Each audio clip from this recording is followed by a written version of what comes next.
When this organ ceased to function, the result was death. Back in the age of the VHS rental era, there was a tape whispered about in playgrounds and traded amongst horror fanatics in secret. Faces of Death. It was a movie promising a peek behind the ultimate curtain. One reality we cannot avoid. But this horror wasn't just confined to the images on the tape, it was how forbidden it felt. You had to go out and find this thing to see if the gruesome urban legends were true. It was a cultural artifact, defined by its mystique and its grimy, questionable reality. Watching it felt like a small act of rebellion. But what happens when that kind of terror is no longer hidden away? What happens when the footage finds you? What are you watching? Want to see? A new film project reimagining FOD for the modern era updates a controversial classic, but also poses a new, chilling question. In an age of algorithmic horror where shocking content is curated and pushed to us, does it even matter if it's real when you can't look away? Now it is time to witness the many faces of death.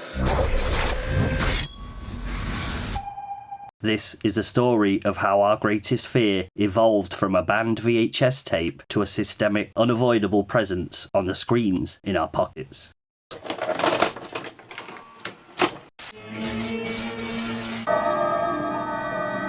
To understand the pure power and presence of the original 1978 Faces film, you have to remember how it originally existed. This was a pre-internet analogue world full of mystery. The film, written and directed by John Alan Schwartz under the name Conan Le Silaire, was framed as a serious documentary. It was hosted by a pathologist, Dr. Francis Gross, who guides the viewer through his collection of footage depicting the many ways we meet our end. This framing was genius. It gave a whiff of academic legitimacy to what was really a shockumentary. The Mondo horror film. An exploitation genre that blurred the line between documentary and fiction for pure shock value. I'm Dr. Francis Gross. I work as a pathologist. And over the past 20 years, I have compiled a library of the many faces of death.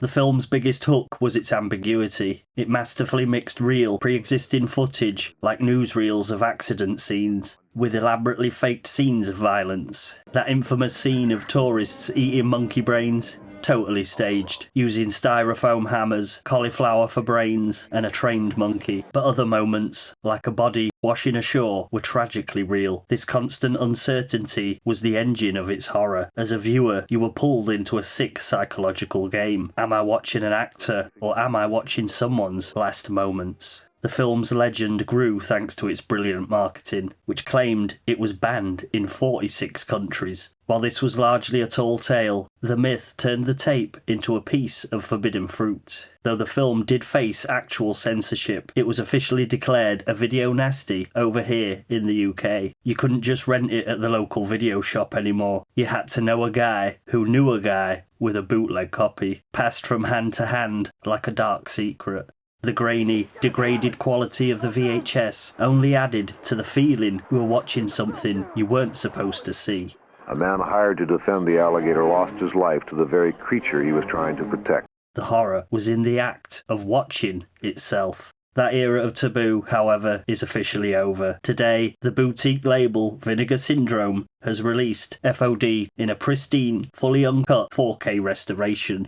The forbidden object is now a collector's item, complete with a 40-page book featuring scholarly essays. The grime has been polished away. In high definition, the faked scenes are more obvious. The restoration strips away the original's most potent weapon, its ambiguity. Watching is no longer a transgression, it's an act of film preservation. By making the forbidden spectacle high definition, we've turned a video nasty into a piece of cinematic history, perfectly packaged for a home theatre.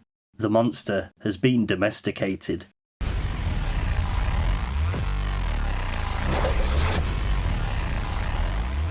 Just as the original has been polished and archived, a new Faces film arrived in 2026, re-envisioned for modern audiences, and its horror is anything but nostalgic.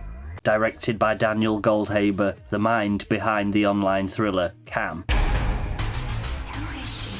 This reimagining is a terrifying diagnosis of our digital reality in an age of online violence and AI fakery. The film centres on Margot, a content moderator for a fictional platform called Kino, which is basically a stand-in for TikTok or YouTube. Her job is to swipe through an endless feed of humanity's worst impulses, flagging videos for violence and graphic content. The horror begins when she finds a series of videos that appear to be meticulous reenactments from the original 1978 film. At first, they're dismissed as hyper-realistic fakes, but as the videos keep appearing, she starts to suspect they're real.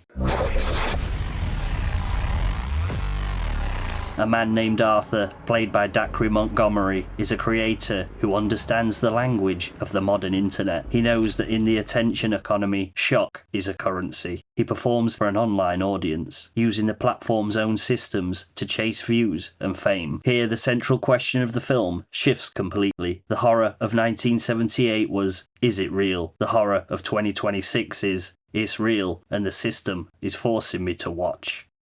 That is the first rule of content creation. Give the people what they want. Margot isn't a curious teen looking for a thrill. She's a worker whose job demands she consume trauma. As the filmmakers explain, disturbing content is no longer something you have to seek out. It's pushed to your feed, sandwiched between an advertisement and a picture of your friend's dinner. The movie argues that the most terrifying face today is no longer the act of dying itself, but the cold, indifferent algorithm that packages it as content. FOD 2026 is deeply meta. What's up? I've been seeing these videos, all based off this old horror movie called Faces of Death. It knows the original was mostly faked, and it uses that knowledge as a weapon. Arthur is recreating the film for real, turning a cinematic lie into a horrifying truth that is then processed and moderated by the very platforms that define our lives. The line between real and fake, once a source of forbidden excitement, is now just a professional hazard for people like Margot, and a casual reality for the rest of us doom scrolling our feeds. Do you think this could be real executions? Leave it up. Support the trend.